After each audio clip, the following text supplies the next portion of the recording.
ಹರಿ ಓಂ ವೀಕ್ಷಕರೇ, ಎಲ್ಲರಿಗೂ ನಮಸ್ಕಾರ. ಈ ಸಂಚಿಕೆಯ ವಿಷಯ ಗುಡಿಸಲಿನ ದಯಾಳು ಚಮ್ಮಾರ. ಈ ಕಥೆ ಕೇಳುವುದಕ್ಕಿಂತ ಮುಂಚೆ ಧರ್ಮೋ ರಕ್ಷಿತ ರಕ್ಷಿತ ವಾಟ್ಸಪ್ ಚಾನಲನ್ನು ಫಾಲೋಅಪ್ ಮಾಡಿ.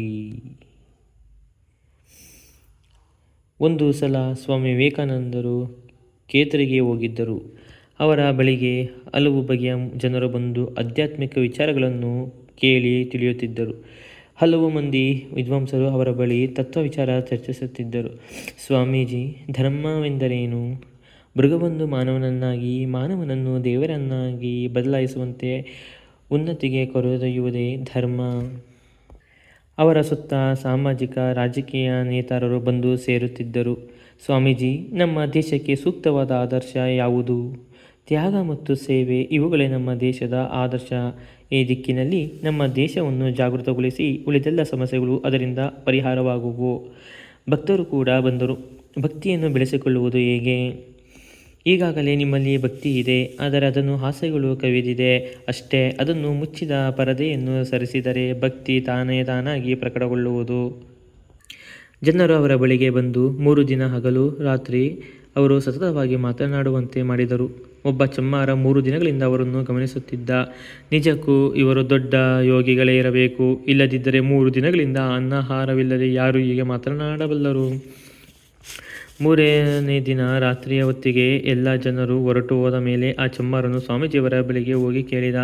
ಸ್ವಾಮೀಜಿ, ಕಳೆದ 3 ದಿನಗಳಿಂದ ನೀವು ಅನ್ನ ನೀರು ಏನನ್ನೂ ಸೇವಿಸಲಿಲ್ಲ. ನಿಮಗೆ ತುಂಬ ಆಯಾಸ ಹಸಿವೆ ಆಗಿರಬೇಕಲ್ಲ? ಅವನು ಅನುಕಂಪ ಸ್ವಾಮೀಜಿಯವರನ್ನು ಕಲಿಕಿತು. ಈ ಬಡ ಚಮ್ಮಾರನಂಥವರಿಂದ ಆಧ್ಯಾತ್ಮಿಕತೆ ಹೆಚ್ಚಾಗುವುದು. ಎಲ್ಲರೂ ನನ್ನಿಂದ ಏನನ್ನೋ ನಿರೀಕ್ಷೆ ಮಾಡುತ್ತಿದ್ದಾರೆ. ಈ ವಿಶಾಲ ಹೃದಯದ ವ್ಯಕ್ತಿ ನನಗೆ ಏನನ್ನೋ ಕೊಡಲು ಬಂದಿದ್ದಾನೆ. ನೀನು ತೋರಿದ ಸಹಾನುಭೂತಿಗಾಗಿ ಕೃತಜ್ಞತೆಗಳು. ನನಗೆ ತಿನ್ನುವುದಕ್ಕೆ ಆಹಾರ ನೀಡಬಲ್ಲೆಯಾ? ನೀನು ಬೇಯಿಸಿದ ಆಹಾರ ಸ್ವೀಕರಿಸಲು ನನಗೆ ಯಾವ ಅಭ್ಯಂತರವೂ ಇಲ್ಲ.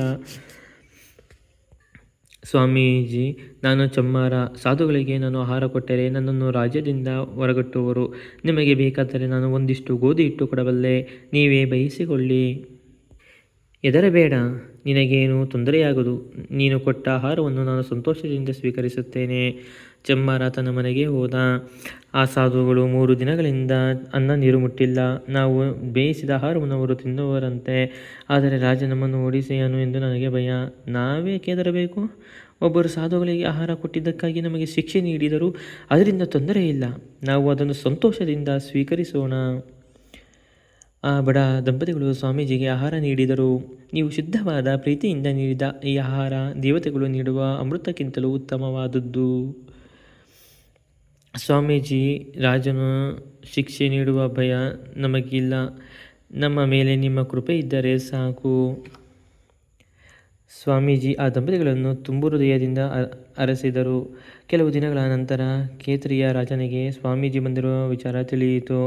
ಅವನು ಸ್ವಾಮೀಜಿಯವರನ್ನು ತನ್ನ ಅರಮನೆಗೆ ಆಹ್ವಾನಿಸಿದ. ಅರಮನೆಯಲ್ಲಿ ಸ್ವಾಮೀಜಿ ರಾಜನಿಗೆ ದಯಾಳುವಾದ ಚಮ್ಮಾರನ ಕಥೆಯನ್ನು ವಿವರಿಸಿದರು. ಆಹಾ, ಅಂಥ ಮಹಾತ್ಮರಿಂದಲೇ ಕಾಲಕಾಲಕ್ಕೆ ಮಳೆಯಾಗುತ್ತಿದೆ. ಧರ್ಮವು ಸುರಕ್ಷಿತವಾಗಿದೆ. ಅವನ ದಯೆಗಾಗಿ ಅವನನ್ನು ಸತ್ಕರಿಸಬೇಕು. ಅದಕ್ಕೆ ಬೇಕಾದ ಏರ್ಪಾಡು ಮಾಡುತ್ತೇನೆ ಸ್ವಾಮೀಜಿ. ಮುಂದೆ ರಾಜನು ಆ ಚಮ್ಮಾರನನ್ನು ತನ್ನ ಆಸ್ಥಾನಕ್ಕೆ ಕರೆಸಿದ. ನೀನು ಚಮ್ಮಾರನಲ್ಲವೇ? ನಮ್ಮೊಂದಿಗೆ ಬಾ. ನಿನ್ನನ್ನು ರಾಜನ ಬಳಿಗೆ ಕರೆದುಕೊಂಡು ಹೋಗಲೆಂದು ನಾವು ಬಂದಿರಬಹುದು. ಅಯ್ಯೋ ರಾಜ ನನ್ನನ್ನು ಕರೆಸಿಕೊಂಡಿದ್ದಾನೆ, ನಾನೇನು ಅಪರಾಧ ಮಾಡಿಲ್ಲ. ಚಮ್ಮಾರ ಗೊಂದಲಕ್ಕೀಡಾದ. ಆದರೂ ರಾಜನ ಆಸ್ಥಾನಕ್ಕೆ ಹೋದ. ಅವನಿಗೆ ಆಶ್ಚರ್ಯವಾಯಿತು. ರಾಜ ಎದ್ದು ನಿಂತು ಅವನನ್ನು ಆದರದಿಂದ ಬರಮಾಡಿಕೊಂಡ. ಸ್ವಾಮೀಜಿ, ಹಸಿದಿದ್ದಾಗ ನೀನು ಅವರಿಗೆ ಆಹಾರ ನೀಡಿ, ಇದರಿಂದ ನನಗೆ ಬಹಳ ಸಂತೋಷವಾಗಿದೆ. ನೀನು ತೋರಿದ ದಯೆಗೋಸ್ಕರ ಈ ಉಡುಗೊರೆ, ಇದನ್ನು ತೆಗೆದುಕೋ. ಬಡ ಚಮ್ಮಾರನು ಆಶ್ಚರ್ಯಗೊಂಡ, ಅಷ್ಟೇ ಆನಂದಗೊಂಡ. ಸ್ವಾಮೀಜಿ ಅವನನ್ನು ಅರಸಿದರು. ವೀಕ್ಷಕರೇ, ಪುಟಾಣಿಗಳೇ, ಈ ಕಥೆಯಿಂದ ನಾವು ಹಸಿದವರಿಗೆ ಅಥವಾ ನಿರ್ಗತಿಕರಿಗೆ ಹಾಗೂ ಅವಶ್ಯಕತೆ ಇರುವವರಿಗೆ ನಾವು ಯಾವುದಾದರೂ ಏನನ್ನಾದರೂ ದಾನ ಮಾಡಿದರೆ ಅದರಿಂದ ನೋಡಿ ಯಾವ ಫಲ ಸಿಗುತ್ತದೆ. ಆದರೆ ಫಲಾಪೇಕ್ಷೆಯಿಲ್ಲದೆ ನಾವು ದಾನ ಧರ್ಮವನ್ನು ಸೇವೆಯನ್ನು ಮಾಡಬೇಕು. ಅದು ಯಾವ ರೂಪದಲ್ಲಾದರೂ ನಮಗೆ ಅದು ರಕ್ಷಣೆ ನೀಡುತ್ತದೆ. ಇದೇ ರೀತಿಯ ಹೆಚ್ಚಿನ ವಿಷಯಕ್ಕಾಗಿ ಧರ್ಮೋ ರಕ್ಷಿತ ರಕ್ಷಿತ ವಾಟ್ಸಪ್ ಚಾನಲ್ ಫಾಲೋ ಅಪ್ ಮಾಡಿ. ಧನ್ಯವಾದ. ಸರ್ವೇ ಜನ ಸುಖಿನೋ ಭವಂತು.